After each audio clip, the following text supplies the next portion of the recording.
এই যে এখানে দুটো ভাগ করা আছে ফুচকার, এইদিকে 7টা ফুচকা, এইদিকে 7টা ফুচকা, এই দিকটা মায়ের, এই দিকটা আমার। এই যে আলু মাখা, আলুটা আমি বাড়ি মেখেছি, আর এই যে টক জল, এটা মায়ের টক জল, এটা আমার টক জল।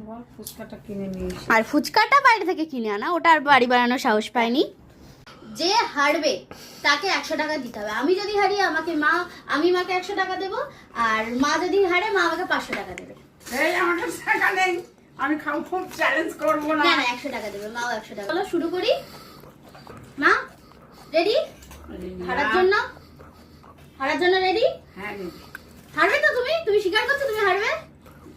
দেখি খেতে পারি কথা। মা স্বীকার করছে এখন থেকে মা হারবে। আমি হারবো কেন? দাঁড়াও একসাথে একেবারে ভরবে এখন না। দাঁড়াও, 1 2 3 স্টার্ট। দেখো ঝালারি।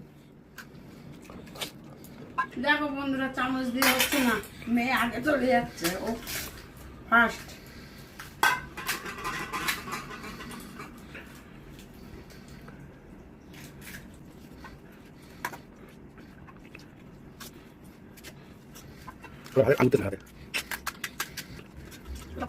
তাড়াতাড়ি খাও। মেয়ে ফার্স্ট হয়ে গেছে, কিন্তু 4টে হয়ে গেছে ওর, 4টে হয়ে গেছে, 5টা, 4টে।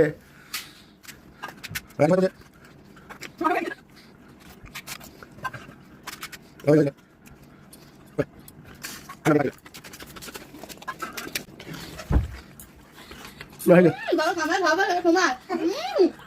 গেছে ওদিকে। এই দুটো মানুষ মানুষ চিঠি হচ্ছে কিন্তু। চলো দেখো বন্ধুরা, আমি হেরেই গেছি ফুচকা খেতে, ও জিতে গেছে, ওকে 100 টাকা দিতে হবে। আর আমার খাওয়ার জন্য আইসক্রিম ছিল, ওদের খাওয়া আইসক্রিম খেয়ে নিয়েছে বিকালবেলা, আর আমি রেখে দিয়েছিলাম ফ্রিজে। আইসক্রিম গিফট করছি, যেহেতু আমি হেরে গেছি ফুচকা খাওয়ায়, টাকা গিফট করতে হচ্ছে। টাকাটা দাও। টাকাটা পরে ফোন পেতে দিয়ে দেবো। এখন তো জানো তো সবাইকে দেখাতে হবে না তুমি আমাকে টাকাটা দিচ্ছ, ওটাও তো ইম্পর্টেন্ট। সবাইকে কি করে দেখাবো? ফোন পে থেকে দিতে হবে, আমার হাতে এখন নেই। আমার হাতে 500 টাকা আছে, তোমাকে দেবো নাকি? দাও হ্যাঁ দাও 500 টাকা দিলে তো দোকানে গিয়ে একদম দাও, নাও। ঠিক আছে, তাহলে ওটা রাখো।